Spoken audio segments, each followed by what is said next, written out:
Welcome back to Block 101, Home of Value Investing in Disruptive Innovation and Tech. Today I'm going to talk to you about the latest developments in the XRP versus SEC case. We've now reached a conclusion with the judge ruling that XRP sold to the public is not considered as a security or a sale of securities. However, the XRP that was sold to institutions is considered a sale of securities and violates securities laws. And we're going to talk about the implications of that. Okay, so let's get into it. So obviously this is big news of the week. It can be considered a watershed moment for crypto. This has dragged on for years now. Now this can be considered a boost for the crypto market, especially for digital assets and projects which didn't sell to institutions, that were completely sold to the public. Now, I'm going to go through a bit of, the reports and the news. There are a lot of headlines out there, especially by crypto news outlets, that are suggesting that XRP is not a security, and that is what the judge has ruled, okay? But that is not entirely true. That is not entirely the case. There was two instances in which the judge ruled, okay?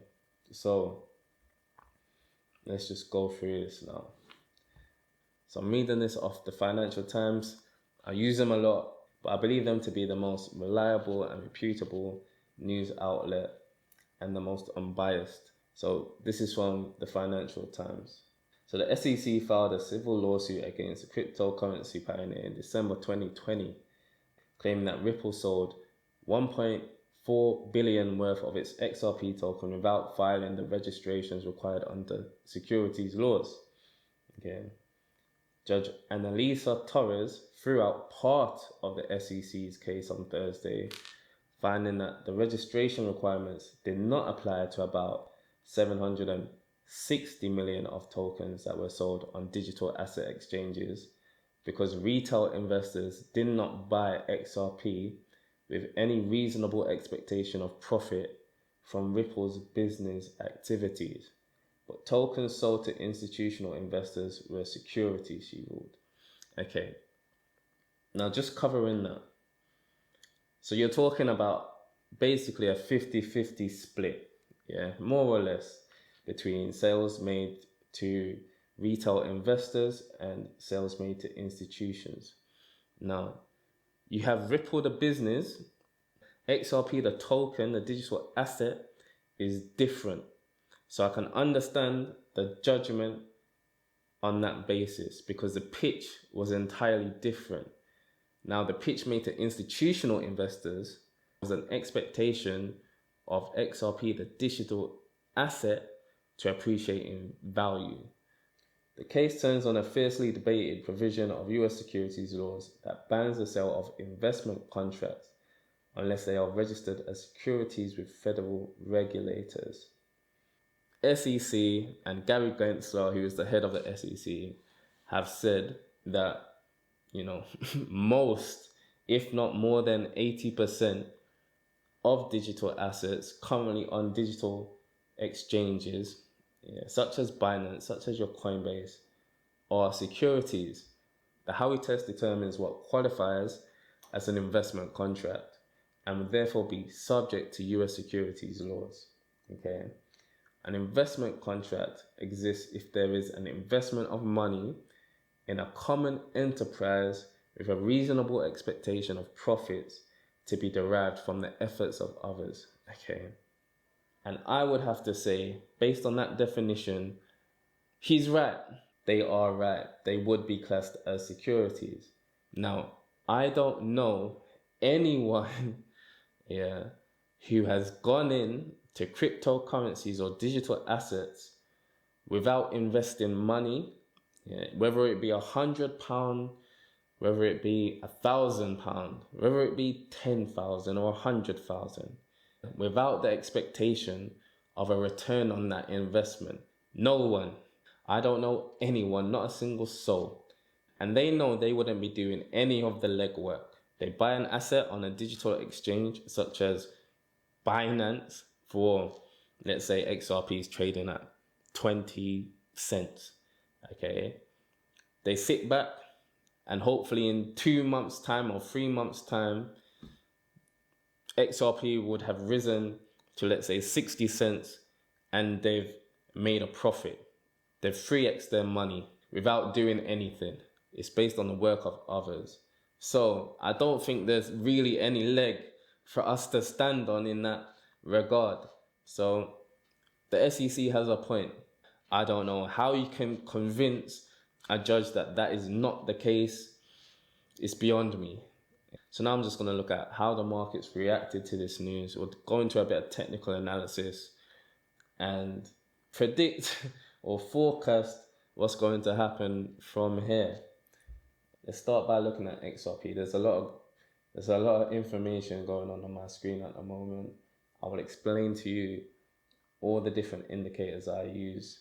But let's start with XRP. So boom, we're on a daily time frame at the moment, logarithmic scale, and you can see this amazing spike up here.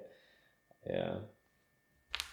So here we can see the movement, and you can see that, what is that?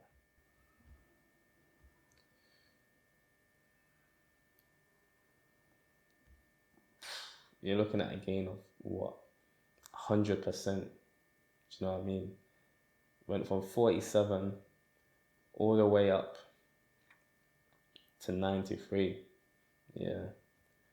Although it's kind of closed down now. At its high, it's peaked at 93 from a low of 47. Yeah. So it peaked at 94 from a low of 47. Yeah, you're talking about almost 100%, double in value. Yeah. So it's calmed down a bit over the last few days, but since the news, you can see big green candles on XRP. Yeah. RSI showing highly overbought territory. See, we've settled now at around, let's take that off,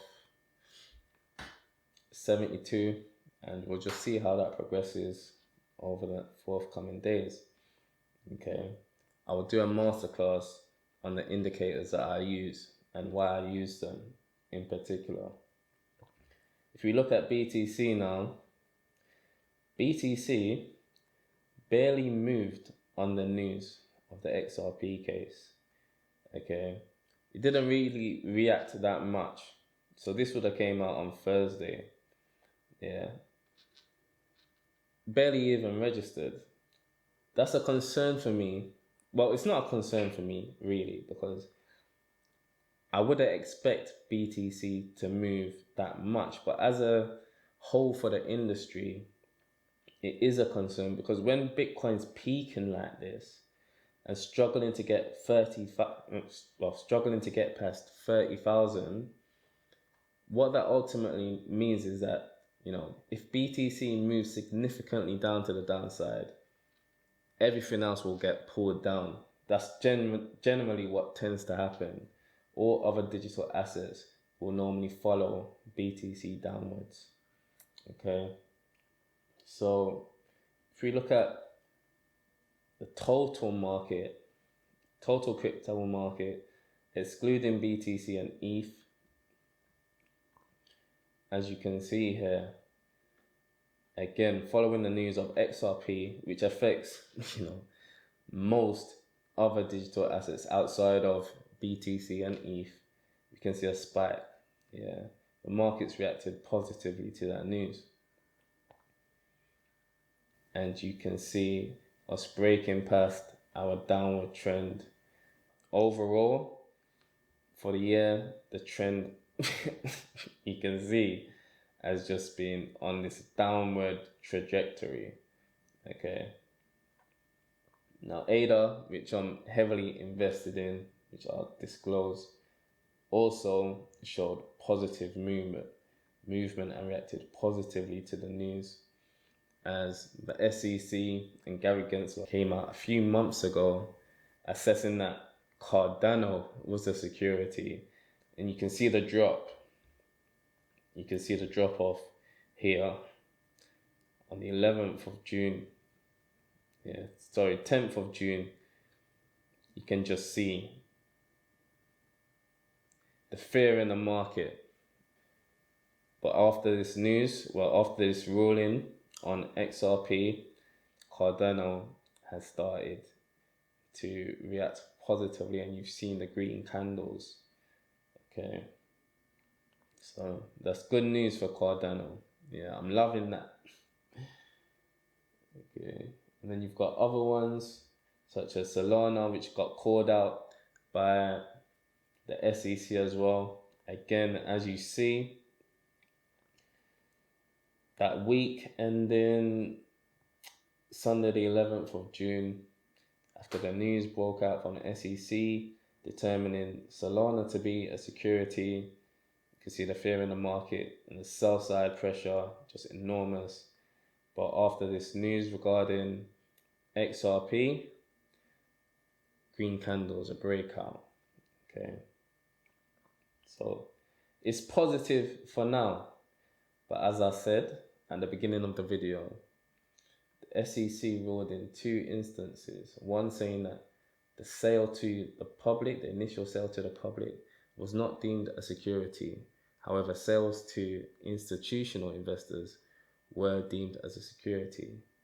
And I've said personally that under the definition of the Howey test and how the criteria within the Howey test determines whether or not an asset is regarded or deemed to be a security, I would say that most digital assets are securities. So I'm going to have to side with the SEC and with this one here. But that's the latest. That's my opinion. In terms of, upward trajectory and my outlook for the moment, there's a fighting chance. Yeah, with this ruling, there's a fighting chance. It's going to be interesting to see how things develop over the next 12 months.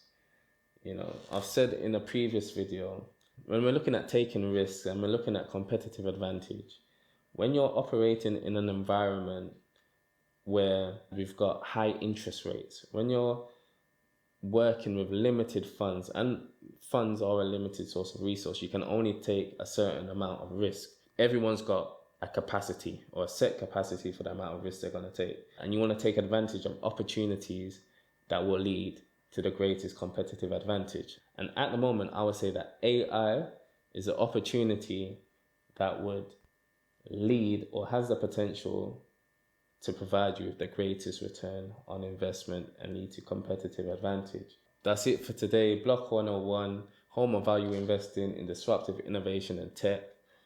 I hope you found this video useful. If you did, please hit the like button, share it with a friend, leave a comment with your thoughts, whether or not they agree, whether or not they disagree. If you have any information which you feel that I might find useful or anything that I've missed out, please drop it in the comments, and I'll catch you next time. Bless.